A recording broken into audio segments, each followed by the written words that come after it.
The first you see when you open Maya is this default workspace, and one of the many great things about Maya that you will get to know in time is that it is almost completely customizable regarding the elements that you can see, and eventually when you have enough experience with the software you're going to come up with a workspace that best suits what you're doing. For that, let's get you familiarized with the menus and windows so you have a general knowledge of what's going on. First line here, this top line here, it's called the menu line, and these menus are organized in a way that permits you to focus your work on the specific tools that are available for the particular task you're doing. That brings us to the menu sets, which is a list of general things you can do in Maya, so animation, polygons, surfaces, etc. You'll notice that the 7 first menus from file to assets are always going to stay there, are always going to be available, and the remaining menus to the right change depending on the menu set you choose. So for instance, take a look at that. If we change to animation, we have animate, geometry cache, create deformers, etc. Everything that is related to animation, to skinning, to rigging, and the sort. If we choose to polygons, we'll see select, mesh, edit mesh, everything related to modeling, UVs, normals, etc. And so on, so forth for surfaces, dynamics, rendering, and dynamics.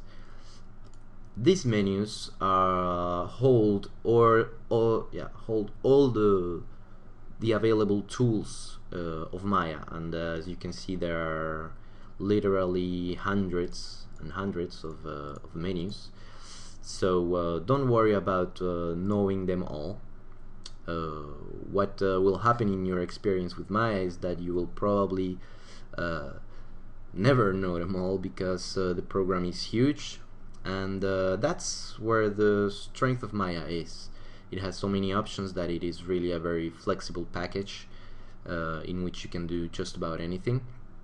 So your concern shouldn't be knowing all the tools and options in Maya. You will in time get specialized in what you do the most, be it animation or modeling or effects or rendering and so forth. So you will be familiarized with the tools that you will be working with the most. Next in line here we have the status line, and in the status line we can find some shortcuts to options that we have also here in these menus, some file related shortcuts for saving, opening, etc.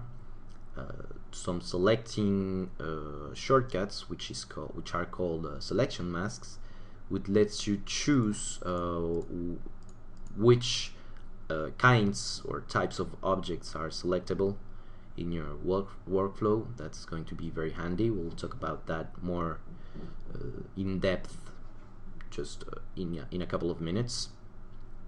Also some snapping options, which also you'll be using very often.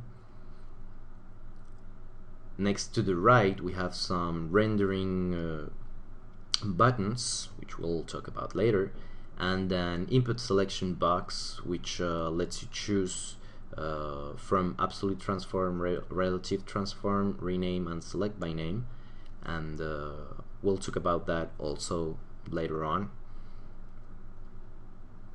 Next in line we have the shelf, and the shelf has button shortcuts to various tools from the menus. So you will see that all these shortcuts appear also here in the menus, so you can access them from the menu bar, from the menu line, or from the shelf. So you have shelves, predefined shelves for general curves, surfaces, polygons, and for instance in polygons here, if you take a look at that and just click that, you will see drag on the grid. So if you drag on the grid, you'll make a sphere. That particular shortcut comes also from create polygon primitives sphere. It's exactly the same function. So you see, it's just a shortcut for not going to the menu line and find the menu itself. I'm just going to delete that real quick. And so you see that you have quite a lot of shortcuts, and you can make your own custom buttons. So whenever you want to make one button here to your custom shelf, you can even make a new shelf with a different name if you want. But just to show you how to put an object in there, it's not the only way, but it's one of the ways of doing it. Only Control Shift and click on the menu you want, like for example Edit Mesh Extrude. Click on that, and the button will appear there, and that's it. You can you also have an option in Maya with any window that you have. You can have it floating. So if you don't want to have this menu just popping up when you click, you can click on this pointed area, and there you have your window floating.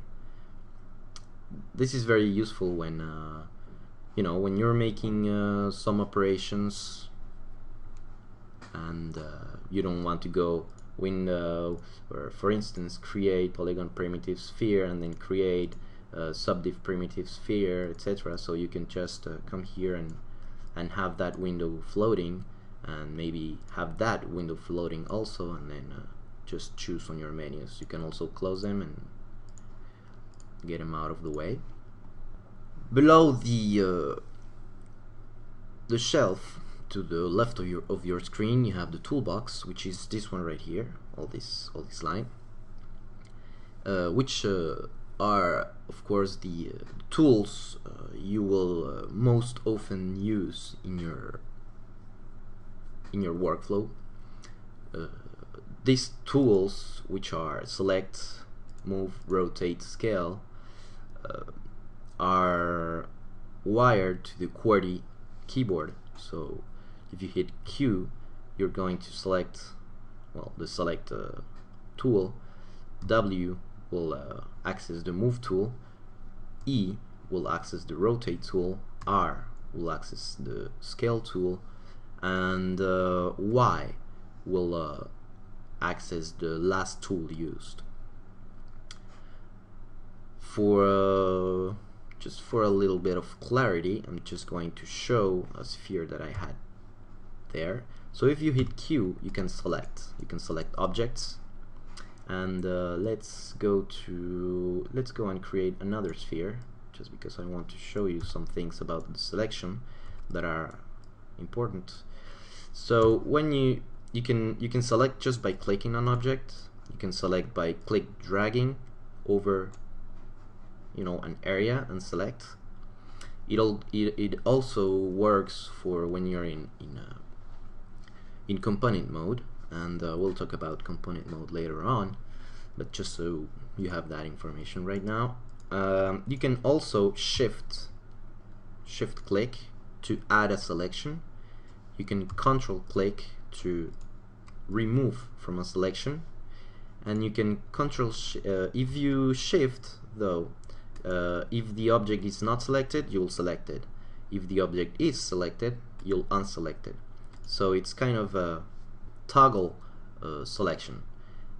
If for instance, if I hold shift and then I click drag, I will deselect that and I will deselect that.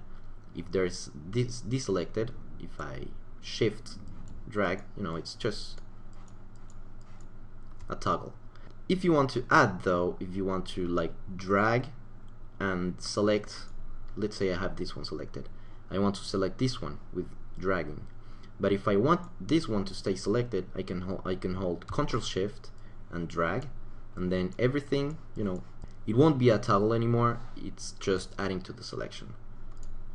So click or click drag to select, Shift to toggle selection, Control to deselect, and Control Shift to add to a selection.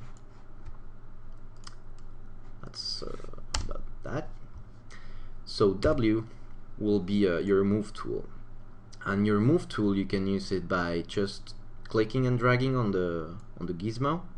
You can use it only by dragging on a particular axis, so Y, X, and Z.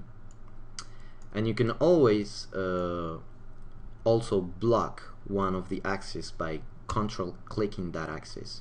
So let's say I want to move in my perspective view this object, but I don't want it to move or change value on the Y axis.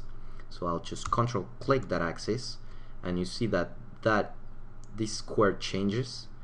And if I move it, I'm just going to be moving it in Y and X, in Z and X, I'm sorry, because Y is blocked. And then if you want to unlock it, just control click it once more, control click on the middle of the gizmo, and you see that the square changes. So now I can move it on the Y axis. The same is true, for instance, for the scale.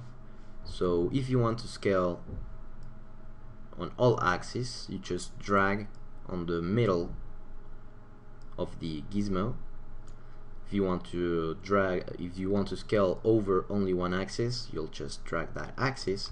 But if you want to scale proportionally on only two axes, leaving behind one, like for instance, let's say X, I don't want to scale in X, only in Z and Y, so I'll control click that, and then still hitting control and dragging that axis, it's going to scale on the other two axes. So you see it's not scaling on X, it's only scaling on Y and Z. Okay, and if you want to rescale on all three axes, you just have to go and scale it from the middle. That's it for that. The rotate tool, you can also rotate it on a particular axis right there. So Y, Z, and X. You can rotate it given your position on the object by rotating it here on the blue line, the blue outside line, you know. So you will rotate it on both three axes, but you're rotating it from your point of view. It won't rotate, you know, it will rotate perpendicular to your point of view. And you can also rotate on all three axes just by click dragging on the middle of the gizmo. Okay. So QWERTY, Q for selecting, W for moving, E for rotating, R for scaling, and Y to access the last tool used. It's very handy to know. And the way the selection masks work is this. I have already created some, you know, different types of objects, and if you click drag over all of them, you see that I'm selecting everything that is on the scene. If you have bones though on a scene and you click drag, you'll only select the bones. This is really handy for when you're making skeletons and rigging a character or an object, because you know that you won't select anything else than the bones, than the skeleton. But if you're not rigging though, and if you want to select everything else, say we have this skeleton right inside a polygon, and we just want to select the polygon, so you could just say here, I don't want to select joints. So by clicking there and then selection dragging, you see that you select everything else except for joints. Even if I try to come here and select them, they're not selectable because I don't have them active here. Let's say I wanted only to select polygons, so I would just go here on this little button and make all objects off. Okay, so right now nothing is selectable, and then come here and just click on polygons and it will select everything that is made out of polygons. These are polygons and these are NURBS. So what you can do also is just right clicking on the specific selection mask, and you can choose what types of objects will be selectable. So I don't want polysurfaces, for instance, so I'll just click that, and then when I drag select, it's only it's only polysurfaces. I did check off, so I'm not selecting polysurfaces. If you want that on, just right click and reselect that, and if you want every objects off, every objects on, just go here, all objects on. And if you're not quite sure what type of objects you're selecting, just by right clicking on the menu, it will tell you what kind of objects are associated with that particular button. So here in this one, for instance, are lights, cameras, textures. Here's dynamics, particles, etc. This one are lattices, clusters, non-linears, but we'll talk about that later. Just so you know that if ever you're kind of stuck by selecting things that you don't want, the selection masks are really handy. The other two buttons here, so this select by object type will give you these buttons. This one will be for selecting hierarchies.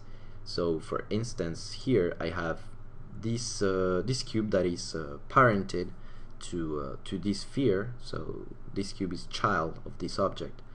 If I did have only object mode like that, and if I selected the box, it's only going to select the box. If I select the sphere, it's going to select both the sphere and the box, because the sphere is parent of the box. But if I wanted to always select the last object on the hierarchy or the first object in the hierarchy, I could go here and just click there, and then click on that object, and we'll see that it selects on the hierarchy. That's the same for bones, whereas if you selected the third bone, it's going to select only the third bone and and highlight their children. Whereas if I have this clicked for select by hierarchy, if I select on that bone, it's not going to select that particular joint, but it's going to select the parent of that chain. And then we have also the component mode, which we will talk about later, but it allows you to go and select particular parts of the components that an object is made of. So whether it be points or line components like the edges, face components, etc. So these also have a keyboard shortcuts, which are F9, F10, F11, and F12. So F9 will be for point components, whether it be NURBS, polyvertices, subdiv vertices, and lattice points and particles. F10 for line components, isoparms, trim edges, poly edges, subdiv edges, and springs. F11 for face components, so NURBS patches, polyfaces, and subdiv faces. And F12 for UVs. Now the UVs are not movable or editable in the 3D view, only in the texture editor, but we'll talk about that in another tutorial. And to exit or enter object mode or component mode, there's F8 as shortcut. So F8 will get you in and out of in or out of object mode, and it depends on which state of component mode you were before going outside component mode. So for instance, if I was in showing only the vertices and I hit F8, it will go to object mode. And if I reheat F8, I will come back to the last state, which was vertices. That's it for that. I'm just going to hide that layer up. Below the tools, there are some quick layouts that you can go and choose. Right now we're on a single perspective view, which is the first one. The second one will allow you to have 4 views, so perspective, top, front, and side. You have also some other workspaces in which we'll talk about later. This one in particular has a perspective view with an outliner, and the outliner is where you can see the list of objects that you have in your scene. In this particular case, I have something hidden here on a layer, which we'll talk about later. The biggest part on the interface is the panel, which is this one you're looking at, and in this particular setting we're on the perspective camera, and to navigate in the perspective view, let's just create a NURBS sphere. So you have the Alt key. So the Alt key pressed, and then left clicking and dragging, you can tumble around the center of interest of the camera. By right clicking and dragging, you can zoom in and out, and by middle click dragging, you can pan the view. Okay, so you have tumble, zoom, and pan. Now when you tumble around, you have you're tumbling around the center of interest. Right now, by default, the center of interest is the center of the scene, which is 0, 0, 0. Let's say I wanted to tumble around my sphere. Okay, so for instance, if I zoom and I tumble, there is a moment where I lose the sphere. Okay, so if I want to have the center of this object as the center of interest of the camera, I can frame the selection, and to frame the selection you just hit F on the keyboard, and there you go, you just changed your center of interest. The same for when you're in component mode. So I'll just hit F9, and right now I'm tumbling around, you know, the center of the sphere. Let's say I wanted to tumble around this pole of the sphere, so I'll just go and select a couple of vertices or NURBS points, and then hit F to frame the selection, and now we can tumble around that, and zoom in and out of that point, and there you go. This is very handy for when you're doing you know, work like this, very close, and you want to edit like really, like in particular, really small amounts. So F is really handy. If you want to frame everything in your scene, just hit A, and it will frame every object on the scene. Now, on any panel, you'll have also some menus which are related to the panel. The view, shading, lighting, etc. are related to the camera panels, so the perspective panels or the orthographic panels. And in any panel you can choose which panel is going to be visible. So it's kind of the same as this, only that this gives you predefined panels.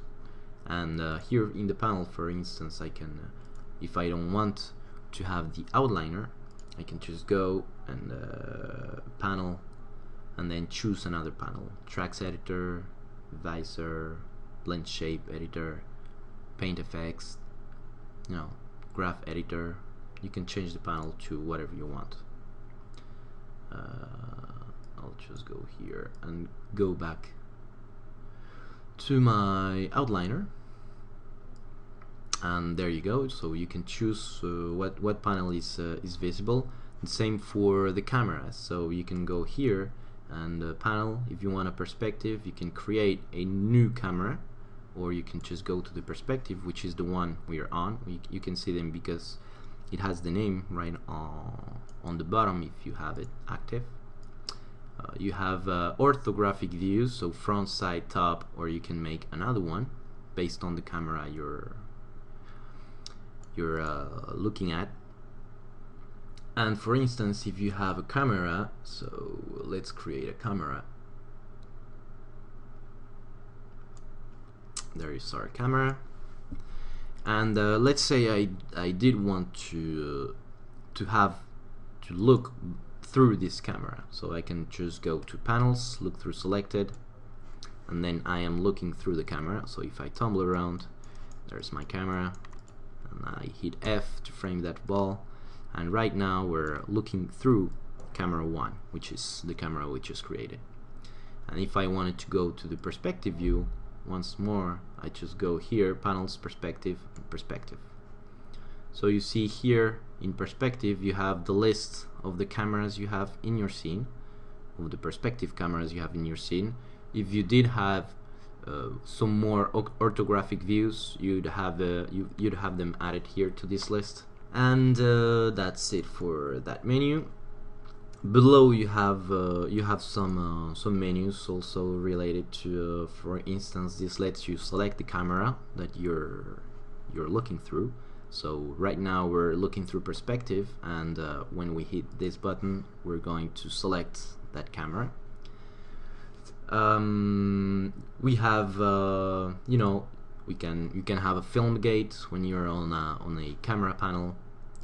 You can have a chart for measuring distances and all.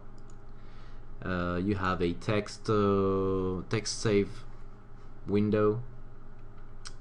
That's you will use it mostly when you're doing render or animation, to know that everything you're going to be rendered is into, you know, the render area.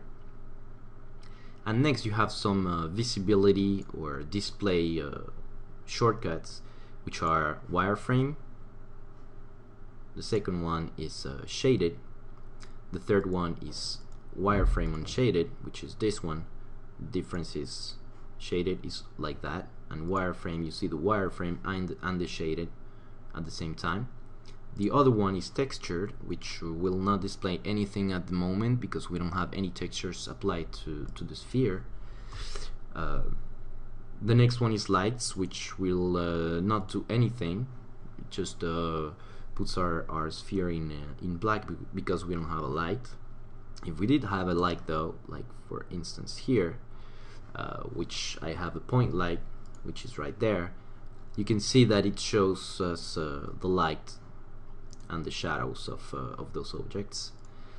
And then you have X-ray mode, which you know, makes the object semi-transparent. And you have also the X-ray joints, which you will use when you're rigging to see the bones below a surface. Let's just re-hide that layer on. And for those, you also have a keyboard shortcut with your number keys. So 4 is for wireframe, 5 is for shaded, 7 is for lights. So 4, 5, 6, 7 for wireframe, shaded, textured is 6, 7 is lights. Next, also on the numpad, you have shortcuts to see how the object looks like. For instance, if I have a polygon sphere, I drag that on the grid. I'm just going to change something here so that the change is more clear. So right there we see that my object is faceted. That means that it is not smooth. And if I did want to see it smooth, I can well, you have 1, 2 and 3 levels of subdivision. So if I hit 3 on the numpad, you'll see here a little message subdiv display smoothness 3. If I hit 2, it's going to give me the smooth and the faceted mode, you know, for the polygons. And then if I hit 1, it will give me the exact position of the vertices. If you see on component mode, if I select the vertices and then I hit 3, you'll see that there's a slight change of position of the vertices, and that is because it's adapting to the smooth surface, but the real position of that vertex is this one, which is the faceted position.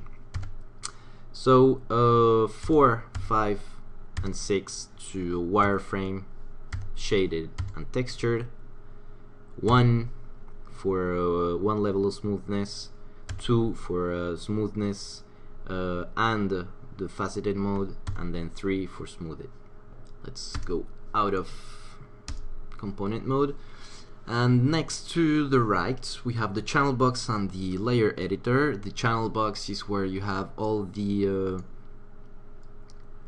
attributes of the object that you're selected, and in here you can input the values, like for instance 5. This will take my sphere to the X position 5, and then if I wanted, like for instance to have it on the YZ on 0, it will, you know, it will bring my pivot point of the object to 0.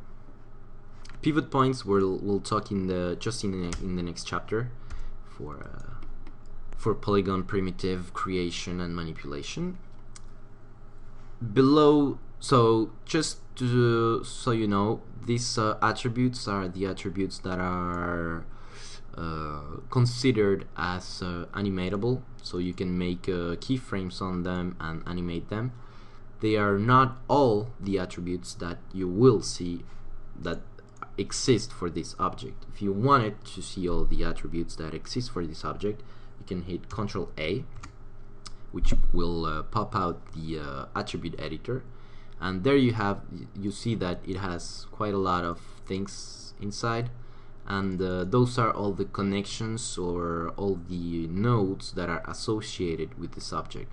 So the pSphere 1, which is this object here, is associated with the shape, which is there you go. It is associated with a shading group and with a material, which is Lambert. We'll talk about all that later, and nodes later, but just know that if you don't see a particular attribute in here, you can get it through the attribute editor. Okay, that's it for that.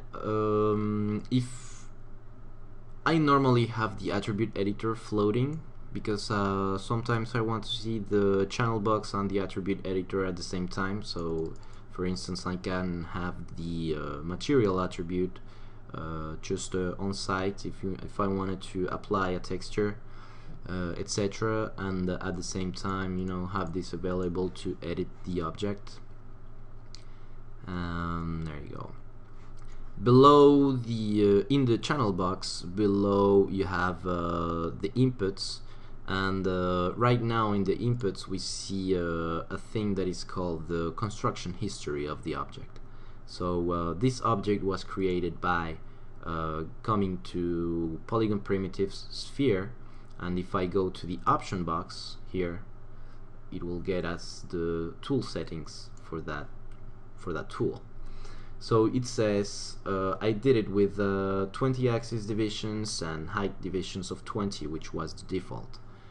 If I did want to change that, which was what I did just a moment ago, you can click on that input node, which is the construction history for that object, and change it from here directly. So I just changed the subdivision axis like that, and if you select the attribute and middle mouse drag it, you can see it change interactively. Okay, the same happens with all the attributes here on the channel box. So if I click on the translate Y and then middle mouse click, you will see that the attribute changes as I drag on the grid.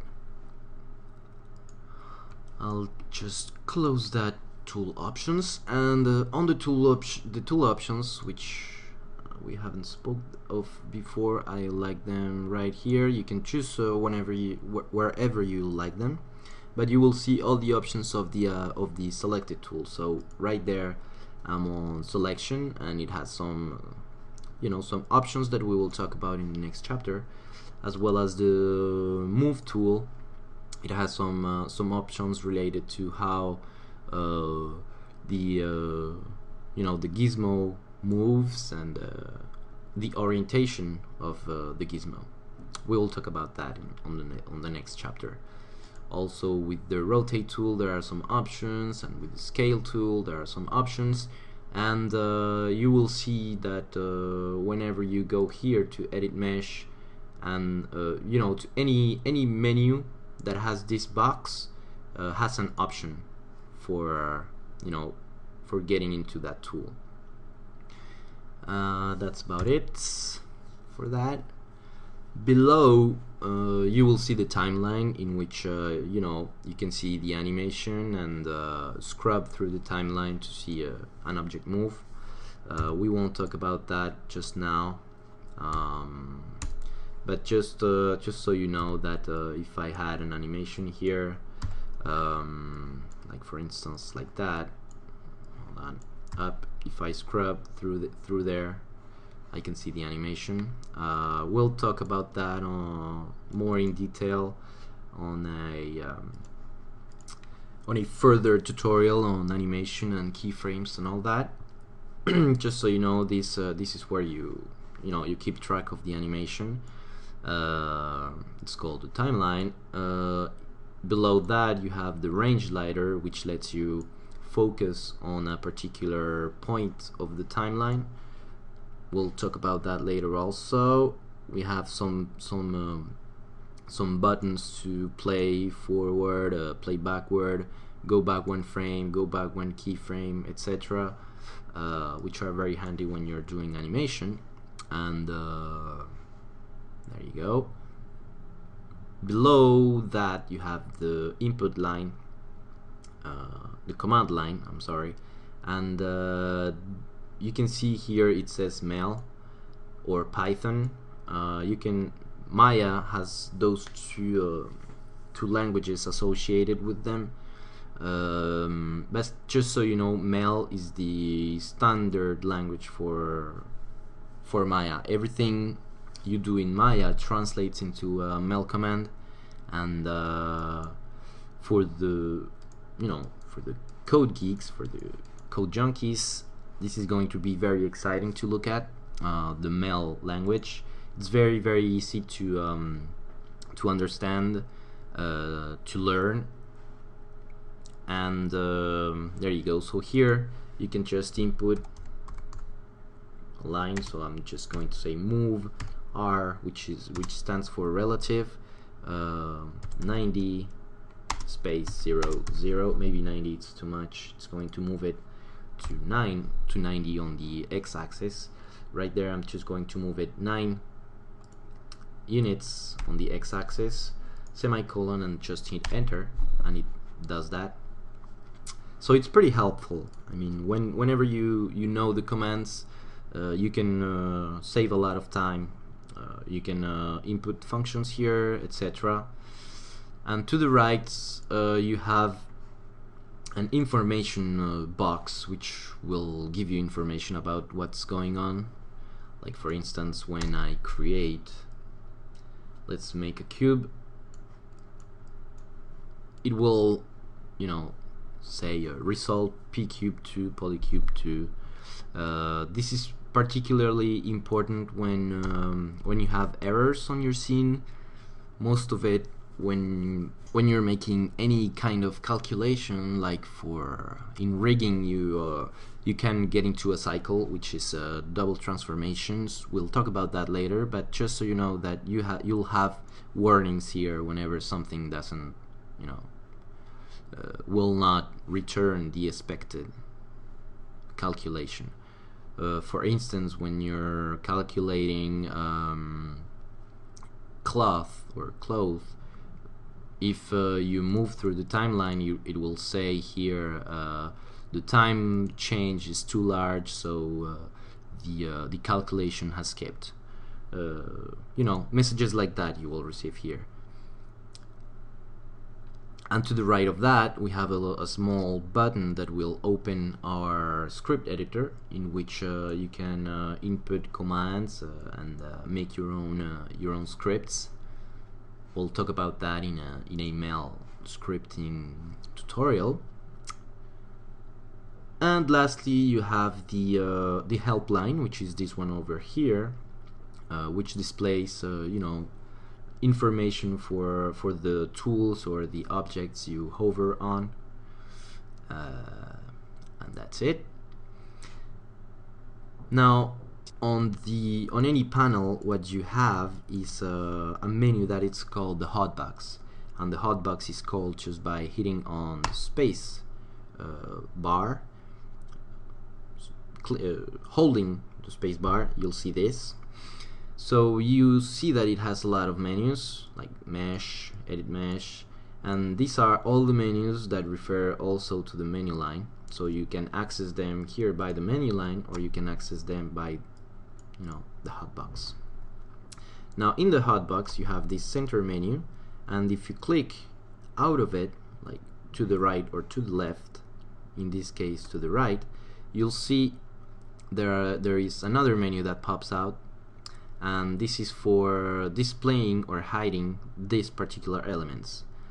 So as we saw, this is the status line. So let's say I don't want to see the status line or the shelf. I don't want to see any of those to have more more space on my perspective view. So I hit the space bar on the hotbox, click to the right, and then I'm going to hide the shelf.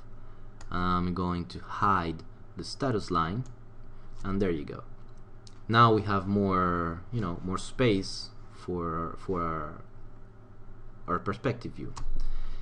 Let's say I don't want the time slider or the range slider, so I'm just going to hide them, and I don't want the help line. There you go. And there we have a lot of space to work on.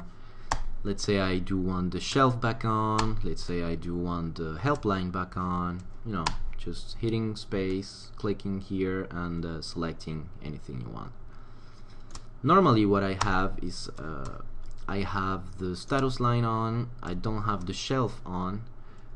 Sorry, I just went to another menu, another panel, sorry. If I'm not working on animation, I won't have the timeline open, or the time slider or the range slider. The tool settings, you can just click on here if you don't want to see them. So this is the channel box, these are the tool settings, and this is the attribute editor, these three buttons right here. As I said, I prefer the attribute editor floating, but that's that's a preference for you. If you want to have it here, you can just click on those tabs, and you'll have all the three windows available. For instance, if you have the 4-view layout like this, and if you want to focus on one of those, by hitting the spacebar and releasing it really fast, you can zoom into that, zoom out, and then come in and zoom to the top, space, and then zoom to the front, space, and go back to to the normal layout. And that happens on any other layout that you have. Like for instance, I'm in perspective and outliner. So if I want only the perspective, I'll hit space, and then I'll hit space, and then out to the outliner. And when you're in a particular view, you can also hit space and click on the middle when there's Maya, and you see that you have, you know, different cameras. So let's say I'm working on an object, so let's say in a cube. Okay, right there I'm in lights. I'm just going to disable that. I'm going to frame this selection, and let's say, so I'm moving these objects here. Okay, so right there I'm in perspective view, so I'm going to move them like that. But let's say I want to show it on the top side, so I could either go here to my, you know, to my layout and go to my top view, you know, and then move it on the top view, or in the perspective view, if I call the hotbox and then click on the middle and then going to the left, I can go to my top view, I can go to my side view, I can go to my front view, I can go back to my perspective view. Okay, there you go. And if you have this this cube available, you can also, you know, go to the left, go up, go to the front, but just be aware that these views are based on this perspective camera. So this left, it's not an orthographic left, and you can see it if you if you tumble around. You can see that you have still perspective. Just you're just putting the camera in a, you know, in the front or the left, but it's not going to be orthographic. Now if I'm in the top view, for example, there you go, that is an orthographic view, and I can change that of the orthographic view with this cube. Okay, so I'm going to the right, or I'm going to the back, or I'm going to the top. Okay, it's very useful to have this cube available, but if you don't want to see it, you can always go to the preferences and change that. The preferences, you will find it in Window, Settings, Preferences, and Preferences. So if you didn't want to see that cube, or if you don't want to see, or if you don't see the cube and you want to see it, go to View Cube. There you go, and you can you know, click on and off on the View Cube, and there you go, just save, and it will save your preferences in your hard drive.